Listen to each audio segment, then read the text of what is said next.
विविध समस्यांबाबत मनसेचे सातपूरला निवेदन.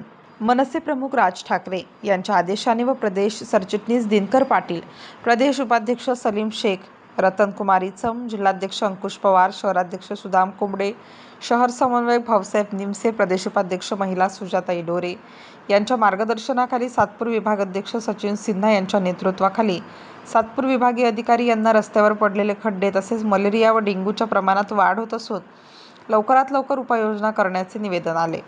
तसेच सातपूर व गंगापूर पोलीस स्टेशन येथे वाढत्या गुन्हेगारी, अवैध धंदे व अंमली पदार्थांची विक्रीवर तात्काळ आवर घालावा या संदर्भात देखील निवेदन देण्यात आलं. या निवेदनात म्हटले आहे की गेल्या निवेदनाच्या गोष्टी आम्ही मांडल्या आहेत, याची दखल घेऊन आळा घालण्यात, अन्यथा 8 दिवसानंतर लोकशाही मार्गाने आंदोलन करण्याचा इशारा निवेदनातून देण्यात आला.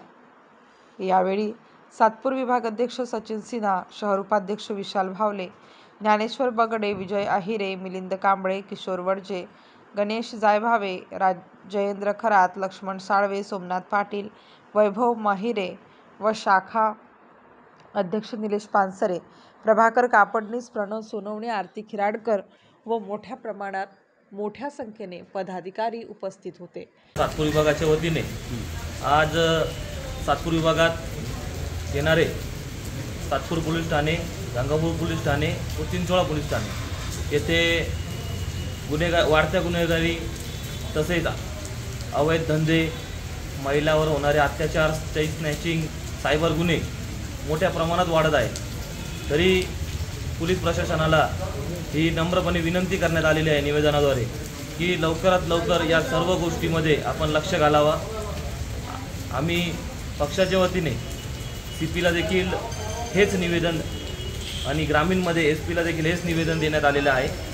8 दिवसामध्ये याच्यावर काही कृती दिसली नाही तर महाराष्ट्र नवनिर्माण सेना नाशिक शहराच्या वतीने एक लोकशाही मार्गाने आम्ही मोर्चा काढणार आहोत.